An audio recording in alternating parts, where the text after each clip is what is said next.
GBA ಭ್ರಷ್ಟ ಅಧಿಕಾರಿಗಳು ಲೋಕಾಯುಕ್ತ ಬಲೆಗೆ ಬಿದ್ದಂತ ಪ್ರಕರಣಕ್ಕೆ ಸಂಬಂಧಪಟ್ಟಂತೆ ಲೋಕಾಯುಕ್ತ ತನಿಖೆಯ ಸಂದರ್ಭದಲ್ಲಿ ಬಯಲಾಯಿತು ಅಧಿಕಾರಿಗಳ drama. AEE Nagabhushan, AE Praveen ಕಳ್ಳಾಟ ಬಯಲಾಗಿದೆ.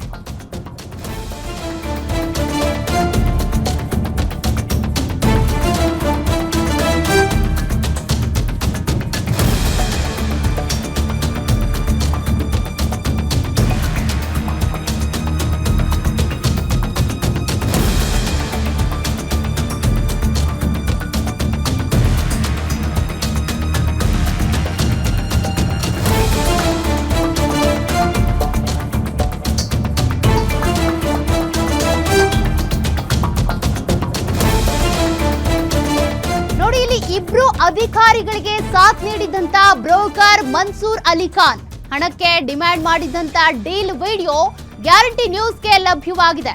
ಅಧಿಕಾರಿಗಳು ಮತ್ತು ಬ್ರೋಕರ್ ಜೊತೆ ಸೇರ್ಕೊಂಡು ಹಣ ಲೂಟಿಗೆ ಪ್ಲಾನ್ ಮಾಡಲಾಗಿತ್ತು. ಅಪಾರ್ಟ್ಮೆಂಟ್ಗೆ ಅಕ್ರಮ ಕಾಮಗಾರಿ ಅಂತ ನೋಟಿಸ್ ನೀಡಿದಂತ ನಾಗಭೂಷಣ್ ಅದನ್ನ ಕ್ಲಿಯರ್ ಮಾಡಬೇಕು ಅಂದ್ರೆ ಲಂಚ ಕೊಡಬೇಕು ಅಂತ ಬೇಡಿಕೆ ಇಟ್ಟಿದ್ದಂತ ನಾಗಭೂಷಣ್ ಅಂಡ್ ಟೀಮ್ 3 ಲಕ್ಷ ಬೇಡಿಕೆ ಇಟ್ಟು 2 ಲಕ್ಷ ಹಣ ಪಡೆಯುವಾಗ ಲೋಕಾಯುಕ್ತ ಅಧಿಕಾರಿಗಳ ಬಲೆಗೆ ಬಿದ್ದಿದ್ರು. ಮೂವರನ್ನ ವಶಕ್ಕೆ ಪಡೆದು ವಿಚಾರಣೆ ಮಾಡ್ತಾ ಇರುವಂತ ಲೋಕಾಯುಕ್ತ ಪೊಲೀಸರು ಸದ್ಯ ನೋಡಿ ನಾಗಭೂಷಣ್, ಎಇ ಸೇರಿದಂತೆ ಯಾರೆಲ್ಲ ಭ್ರಷ್ಟ ಅಧಿಕಾರಿಗಳು ಈ ಪ್ರಕರಣದಲ್ಲಿ ಭಾಗಿಯಾಗಿದ್ರು ಅವರೀಗ ಅರೆಸ್ಟ್ ಆಗಿದ್ದು ಪೊಲೀಸರು ತನಿಖೆ ಮಾಡ್ತಾ ಇದ್ದಾರೆ. ಆ ಒಂದು ಎಕ್ಸ್ಕ್ಲೂಸಿವ್ ವಿಡಿಯೋ ಗ್ಯಾರಂಟಿ ನ್ಯೂಸ್ಗೆ ಲಭ್ಯವಾಗಿದೆ. ನೀವು ಗಮನಿಸ್ತಾ ಇದ್ದೀರಿ, ಲಂಚ ಪಡಿತಿದ್ದಾಗಲೇ ರೆಡ್ ಹ್ಯಾಂಡ್ ಆಗಿ ತಗ್ಲಾಕೊಂಡಂತ ಭ್ರಷ್ಟ ಅಧಿಕಾರಿಗಳು.